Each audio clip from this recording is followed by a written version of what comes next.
Welcome to the Membership Guys podcast. Kick-ass advice and tips for membership site owners. How the devil are you? Hope you're staying safe. Hope you are well. Today, I'm talking all about scaling your membership business and specifically the key areas that you should focus on when you reach that point where you want to take your membership to the next level. Now, in the early days of running your membership, you'll find yourself preoccupied with the small stuff, the day-to-day, short-term stuff. How many new members did we get this week? Have we had any cancellations? Do I have enough time to get this new piece of content out to members? However, once things have settled and stabilized within your business and you've got that momentum and things are ticking along nicely, you will reach a point in your business that it's time to think bigger in terms of how you're going to scale and grow your membership over the long term. So when that time inevitably arrives, here are the 6 key areas that you will need to focus on. The first is getting to grips with your numbers. Knowing your numbers is key to running and scaling a successful membership website.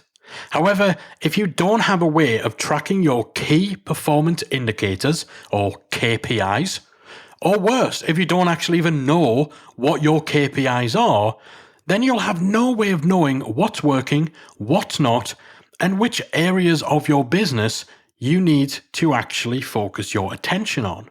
And worryingly, 14% of membership site owners from our online membership industry survey in 2019 stated that they aren't tracking their KPIs.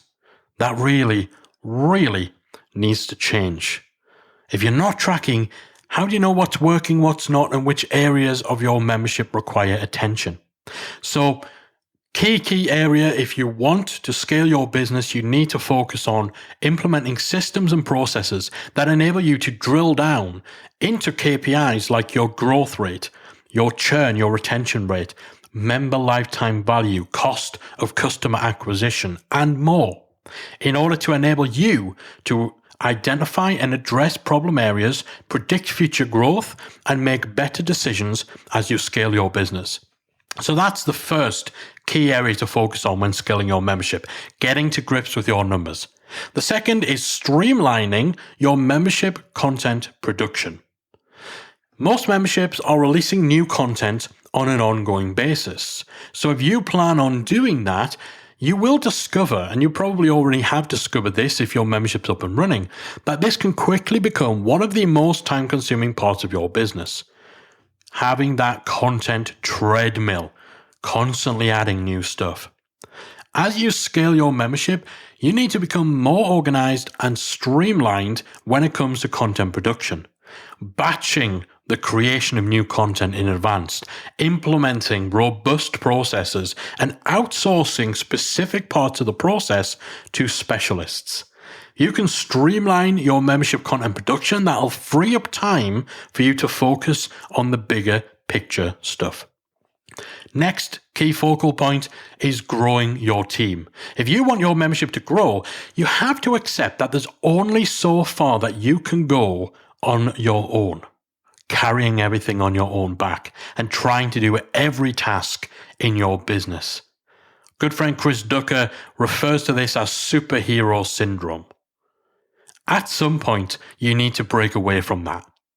You need to expand your team, either by outsourcing specialist tasks or by employing part-time or full-time staff to fill key roles. And as you scale, your time needs to be spent focusing on the bigger picture stuff, as well as the aspects of your membership that only you can do. It serves nobody if you're spending hours uploading content or trying to figure out how to redesign your dashboard. These aren't your areas of expertise. This isn't the best use of your time. You could pay others to do those jobs. I like to use the phrase, you should be the rock star and not the roadie. If people are paying to come to your concert, you shouldn't be spending your day leading up to that, dragging around amps and instruments and organizing hotel accommodation for the band and all of that sort of stuff. No. Your job is to focus on the performance, the thing that only you can do. Turning up and putting on the best possible show. Because actually, if you've been doing all those menial tasks, all that other stuff that other people should be doing, by the time it comes for you to perform, you're going to be exhausted, you're going to be annoyed, you're going to be frustrated, and you're not going to deliver in the way that your audience need you to. So you need to be the rock star, not the roadie. You need to focus on growing your team if you want to scale. Next focal area is managing the growth of your community.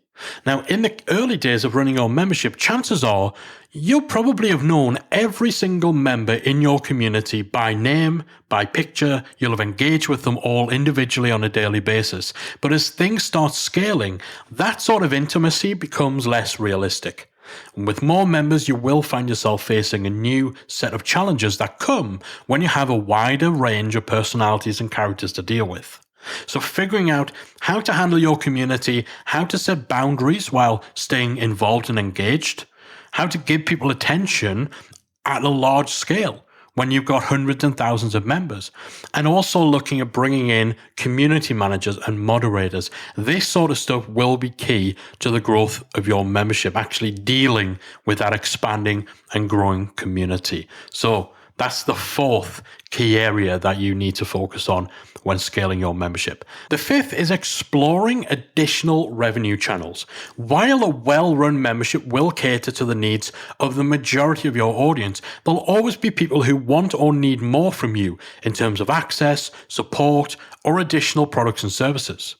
A big part of your strategy to scale your membership business will be exploring the opportunities to further or better serve your audience in ways that open up additional revenue streams. So this might be providing a done-for-you service, or running live events, conferences, workshops, mastermind days, maybe offering additional membership levels, coaching, group programs, or a range of other solutions. So finding ways of adding multiple revenue streams to your existing membership business, again, it's a key part of the process of scaling things up. And finally, you'll want to focus on solidifying your marketing strategy. For your business to scale effectively, you can't be continuously chopping and changing your marketing activity. You need to settle on the proven tactics that work for you. Shore up your sales funnels, implement processes to make this stuff work like clockwork. You want to completely nail things like your content marketing strategy, your approach to ads, and so on, rather than be constantly throwing everything at the wall and seeing what sticks. That's more par for the course in the early days where you're trying to find your groove. But if you want to scale, you kind of need to settle to a degree so that your marketing and your day-to-day is less tumultuous. You have a better idea of what's working and what's not. And then the focal point becomes finding efficiencies in your marketing strategy, finding opportunities to optimize rather than constantly be trying and trialing brand new things. Now, it is important to not rest on your laurels. This isn't a case of becoming complacent, but you'll definitely get a lot further if you're able to spend your time fine-tuning the things that you know will move the needle rather than jumping on every new marketing idea that comes along. So wherever you are with your membership, it's never too early to start thinking about these core areas of your business. So even if you are early in your membership journey, you can start right now in building that foundation for scaling things up in the future by focusing on these 6 key areas. Getting to grips with your numbers, streamlining your content production processes, growing your team, handling the expansion of your community, exploring additional revenue channels, and solidifying your marketing strategy. So wherever you are on your membership journey, hopefully what we talked about has either giving you a clearer idea about what's going to be important for you in the future. Or it's a good reminder right now, if you're several years deep into running a membership, on what you should be focusing on right now if you really want to scale this and you really want to grow to that next level. Hopefully you've enjoyed today's episode. Hopefully you found it useful. That is it for me for this week. I'll be back again next week with another installment of the Membership Guys podcast. If you enjoyed this week's episode of the Membership Guys podcast, we invite you to check out membershipacademy.com. The Membership Academy is the essential resource for anyone at any stage of starting, growing, and running a membership website. Whether you're still trying to figure out what your idea is going to be, or whether your website is already up and running and you're just looking for ways to grow it and attract new members, then the Membership Academy can help you to get to the next level. With our extensive course library, monthly training, exclusive member-only discounts, perks and tools, and a supportive, active community to help you along the way with feedback, encouragement and advice, the Membership Academy is the perfect place to be for anyone looking to start, manage and grow a successful membership website. Check it out at membershipacademy.com.